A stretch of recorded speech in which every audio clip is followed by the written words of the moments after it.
बिस्मिल्लाहिर्रहमानिर्रहीम। Honourable participants, आज nouns के वाहिद जमा बनाने के तरीके और रहनुमा असूल सीखेंगे। कुछ नाउन्स वो होते हैं जिनके साथ सिर्फ एस लगाएं तो उनकी जमा की शक्ल बन जाती है। मिसाल के तौर पे boy boys, girl girls, door doors, chair chairs, teacher teachers. लेकिन जब इनको वाहद शक्ल में लिखेंगे तो इनके साथ ए या एन लाजमी लगाएंगे। For example, a boy, a girl, a teacher, a man, a school. कुछ नाउन्स वो होते हैं जिनकी जमा बनाने के लिए ई एस का इजाफ़ा किया जाता है। इनकी पहचान ये है कि इनके वाहिद नाउन के साथ आखिर पर एस आता है, एक्स आता है, सी एच आता है, एस एच आ सकता है या ओ भी बाज़ औक़ात आ सकता है। यानी ये नाउन्स एस एच पर ख़त्म होंगे, सी एच पर ख़त्म होंगे, एक्स पर ख़त्म होंगे या एस या ओ पर ख़त्म होंगे। इनकी जमा बनाते वक्त इनके साथ ई एस का इजाफ़ा कर देंगे। फॉर एग्ज़ाम्पल, बेंच, इसका प्लूरल बन जाएगा बेंचेस। आ बेंच एक बेंच, बेंचेस ज़्यादा बेंच। आ क्लास क्लासेस, आ ब्रांच ब्रांचेस, आ मैच मैचेस, आ ब्रश ब्रशेज़, आ डिश डिशेज़, आ बॉक्स बॉक्सेस, आ बफालो बफालोज़। इसी तरह कुछ नाउन्स ऐसे हैं जिनके आखिर पर वाई आता है, तो वाई को आई में बदल दें और साथ ई एस का इजाफ़ा भी कर दें तो वो जमा की शक्ल बन जाएगी। मसलन बेबी के आखिर पे वाई आता है तो वाई को आई में बदल के साथ ई एस का इजाफ़ा कर दें। A baby babies, a lady ladies, a country countries, a city cities, an enemy enemies, a story stories.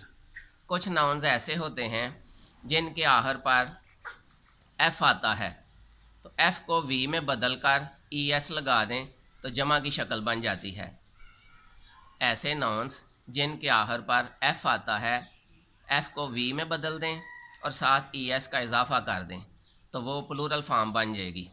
For example, uh knife एक चाकू, नाइव्स ज़्यादा चाकू।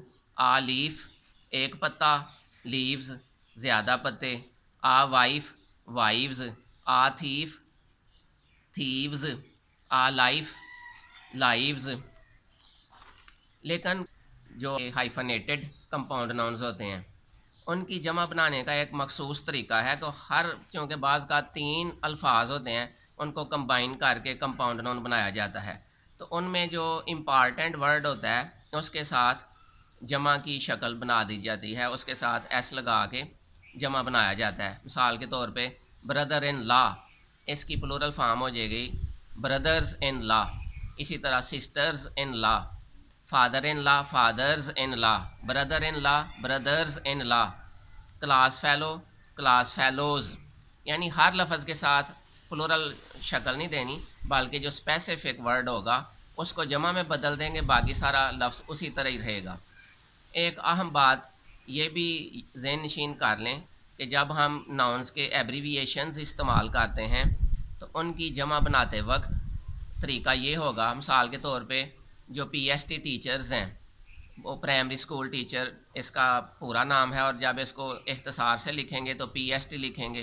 तो जब इसकी प्लूरल फॉर्म बनाएंगे तो पीएसटी लिखेंगे, उसके ऊपर एपस्ट्राफी लगाएंगे। एपस्ट्राफी होती है कामे की शक्ल होती है, लेकिन ये ऊपर वर्ड के ऊपर लगाई जाती है, तो एपस्ट्राफी लगा के साथ छोटा एस अलग लिख देंगे। जिस तरह पीएसटी से पीएसटीज़, यानी आ पीएसटी तो इसकी प्लूरल फॉर्म हो जाएगी PSTs. An M A MAs, an SST एसएसटीज़।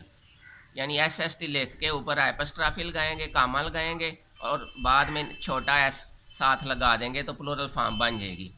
कुछ नाउन्स ऐसे होते हैं वो स्टूडेंट्स को पज़ल करते हैं कि उनमें सी कभी काफ की आवाज़ क्रिएट करता है, कभी सीन की आवाज़ क्रिएट करता है। तो स्टूडेंट्स अक्सर पूछते हैं कि सर ये इधर सी जो है ये काफ की आवाज़ क्रिएट कर रहा है या सीन की आवाज़। तो इसका एक मेथड ये है कि अगर सी के बाद आई आ जाए, वाई आ जाए या ई आ जाए, तो फिर सी जो है वो हमेशा सीन की आवाज़ क्रिएट करेगा।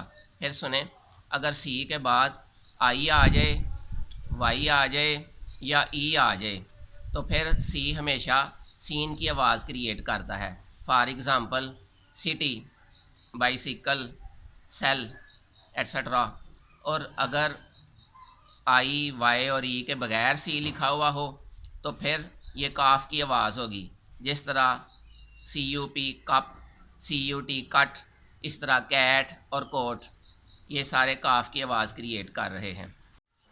कुछ नाउन्स की वाहिद जमा वैसे ज़ुबानी याद कर लें। फॉर एग्ज़ाम्पल आ चाइल्ड, एक बच्चा, चिल्ड्रन, ज़्यादा बच्चे, आ फुट, एक पाँव, फीट, दोनों पाँव, आ टुथ, एक दांत, टीथ, ज़्यादा दांत, आ मैन, एक आदमी, मैन, ज़्यादा आदमी, आ वोमैन, एक औरत, वीमेन, ज़्यादा औरतें। इसके अलावा आपको ये भी जहन नशीन होना चाहिए कि नाउन की 3 हालतें होती हैं। जब हम इनको सेंटेंसेस में इस्तेमाल करते हैं तो ये 3 शक्लों में इसको इस्तेमाल किया जा सकता है। 3 केसेस इनके होते हैं, 3 हालतें होती हैं। Nominative case, possessive case, objective case. मसलन मैं कहता हूँ Aslam is my friend, Aslam मेरा दोस्त है। इधर असलम को मैंने नॉमिनेटिव केस के तौर पर इस्तेमाल किया है। और अगर मैं कहता हूँ आई मेट असलम, मैं असलम को मिला, इधर असलम ऑब्जेक्ट के तौर पर इस्तेमाल हुआ है। इसलिए इसको हम कह सकते हैं कि ये नाउन की ऑब्जेक्टिव हालत है।